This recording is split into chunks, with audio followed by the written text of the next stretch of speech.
So the situation in London where Ashton Hall was pressed by internet personality Modine was kind of funny, pretty crazy too, but from the outside looking in, the situation made Ashton Hall look pretty bad. Now, quick disclaimer, I will say what Ashton Hall did was the right thing to do in a situation like that. I'm not saying he was wrong at all. I think that was a very wise decision from him to not let his ego take over and just avoid the situation. But obviously with the kind of content he makes, just based off of his physical attributes alone, you would think that instead of running, he would face that altercation head on, especially with it being a 1v1 situation where he seems to have the advantage. But again, we weren't there, so we don't know the full extent as to what was going on in that current situation. But if you don't know, Ashton Hall was streaming in what seems to be some shopping mall plaza or whatever in London, and he is pressed by this guy named Modine,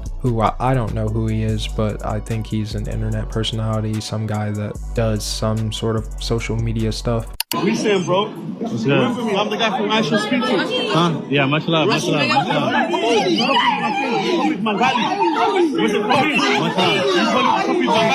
Oh, remember you copied my body? Remember I was the guy with the body? Yeah, I remember. Much love. You from me? Yeah.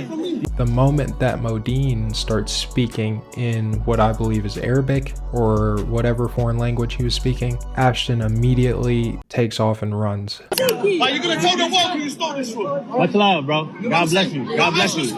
God bless you. Much love.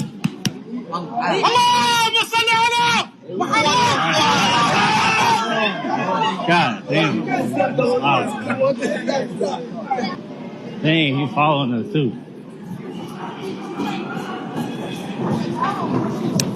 Sorry.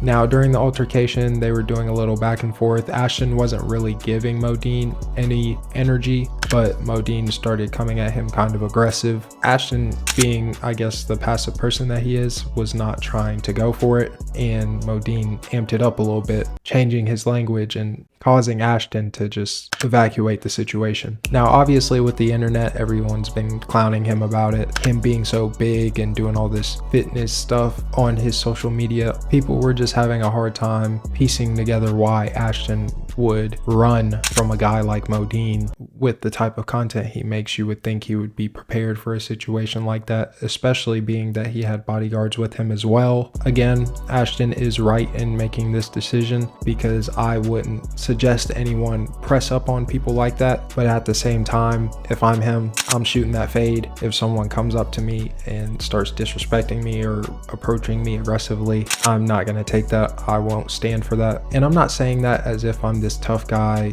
I'm a passive person and I try to avoid confrontation. A lot of the time growing up, I would deal with people trying to take advantage of that. And so it's made me very intolerant to disrespect. I'm a firm believer in not letting people walk over you, because if you do, they're going to continue to do it. Now, even though I may not agree with Ashton running in this situation, I can understand why he did it, especially being now that I have a son. I'm a little more cautious as far as what confrontations I'm willing to partake in. So people are asking what happened. Pretty much what happened was we're going to Apple. You know, I'm going about my business, and then the dude just comes up to me all loud or whatever. I'm not going to say his name. I'm not going to give him any screen time or anything like that. But he just comes up to me. He's super loud, causing a huge scene. And he's just chanting, saying a whole bunch of words. I don't even know what this dude is talking about. I'm just like, yo, I'm good. God bless. Then he just starts yelling, right? In my head, like in that moment, I'm like, okay, bro has a knife on me. That's what I'm thinking. And honestly, a lot of us need to act in the way that Ashton did when it comes to confrontation nowadays, because people are crazy and you can't judge a book by its cover. You don't know what anyone is capable of. Some people are willing to go to extreme lengths for their ego, especially knowing that Ashton was streaming at that time. I'm like, bro, why did you copy the Bali thing from me? You didn't give man credit, yeah? So he's like, oh, all right, yeah, I copied you, but what? Then this is me, bro. Then my brethren, Spaghetti, he got onto him.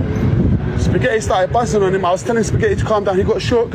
He's like, these guys are after me. He started running. He ran down the escalator the other way around. So the escalator's going like that. He went like that. I said, bro, I'm not going to do nothing to you. He got so scared. He started running for his life, yeah? Bro, all right, watch the video. I just posted a video. What are you talking about? It actually reminded me of the situation I got into when I was in college. Badass, boy, like a badass, bro. Look at my seeds over here, man. I raised these boys up right. Straighten your face up, little boy. I was at this bar with my boys and my girl. This guy that me and my girl both knew walked by and accidentally stepped on her foot, and she jokingly said, "Watch where you're going." Excuse me, I'm sorry. Not only just knock me down, you step on my brand new white Air Jordans that I just bought. And that's all you can say is, excuse me. I just happened to be looking in the direction of him, but not at him. I swear to God, cross my heart, hope to die. I was looking at the DJ booth because it was one of my boys who I knew. The guy took that as me staring at him. Mind you, I just told you I knew the guy, she knew the guy. We had mutual friends. Two of his friends were standing next to me because they were saying what's up to me. All of a sudden, the guy looks at me and goes, "Tell your boyfriend to stop fucking staring at me." Now, obviously, this made my spidey senses tingle a little bit. My girlfriend, she is a crash out. She will talk shit to anyone. I've told her multiple times about it before. She talks shit to him and then he says something back. And I don't condone anyone putting hands on anyone. I don't think women should put hands on men. I don't think men for sure shouldn't be putting hands on women. But she shoved him and he shoved her back. That being my girl, I immediately heat up. All I see is another man putting hands on my woman. So I look at him and tell him,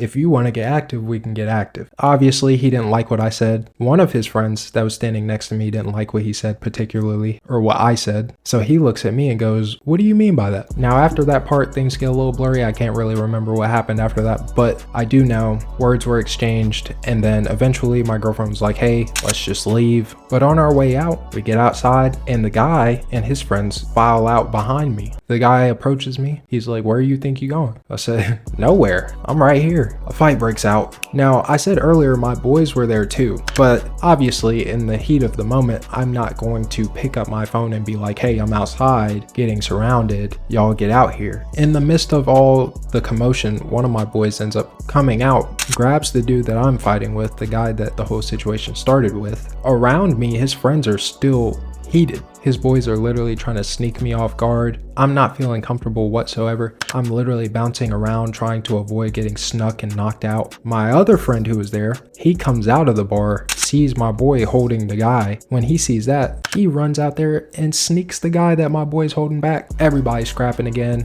People are getting jumped. It was crazy. And eventually, the bouncers get involved. One of the bouncers that I knew grabbed me and he's like, "Bro, leave." So I leave. I start walking to my car. I'm waiting on my girlfriend. I'm checking my phone. I don't see any text from her. Finally, I see her. One of my boys escorted her back to my car. But as she's getting closer, I see she's crying. My boy comes up to the window and he's like, "Yo, like, I don't know what happened." She was crying. She didn't really tell me what happened. So I asked her, I'm like, "Yo, what happened?" She said one of the guys hit her. Now I'm really heated. I turn the car on, take the car over to the other parking lot. I proceed to try and get out my car, and one of the guys who was in the scuffle recognizes me. My Jeep, it was a fishbowl. I had no tint. He recognizes me, starts beating on my hood. The other guy who I was fighting originally comes to the door, starts yanking on the door handle. Me being the logical person that I am, I'm like, okay, he's standing in front of the door. All I gotta do is swing this bitch open. If I use enough force, it's gonna smack him in the face and knock him clean out. Or at least stagger him a little bit, just enough for me to get a couple combos off. The next step was addressing his friend who was beating on my hood. So it was gonna have to be quick. I was gonna have to swing that door open, knock him out, or stagger him, hit him with a couple combos, and then move on to my next target, auto lock to the next target. Luckily, none of that happened. Actually, the same bouncer who told me to leave came running to my Jeep, grabbed the dude who was yanking on my door handle, threw him on the ground, then went up to his boy and he said, "Leave, go home." So we end up going home. What I should have done in that situation is what Ashton Hall did. No, I don't like that he put hands on her. I could have vocally expressed that and then just let it be what it was and just left. Yeah, they might have called me pussy and he's a bitch, but at least the fight outside wouldn't have transpired. and none of that would have happened and she wouldn't have got hit in the crossfire. I can see why Ashton did what he did. I just think it's an ego thing. Us guys, our egos just don't let us let things go, especially when it comes to physical confrontation. We feel like we have something to prove, but you don't need to be someone who's with the shits. That wasn't a 1v1 situation like the Ashton Hall thing. That was like 1v6, 1v7 until all my friends started coming out. That whole situation honestly could have been avoided, just like Ashton Hall avoided everything in his situation. On the Holy Quran, I was the only one there. I said, what? He started running, but I'm not trying to duck him down. I got love for him. He got it the wrong way. He took it the wrong way. I came on a humble thing. I got love for Ashton. He's a humble guy. I'm a humble guy. But he got scared. It's like, why did he get scared? I don't know why he got scared. He just got scared for no reason. Gasoline, gasoline, gasoline, gasoline, Ross up party, Ross up party, she on the Molly, I don't want my Santana. I was broken hearted, but I still got my bands up. Spent 1,000 on the belt, still can't keep my pants up.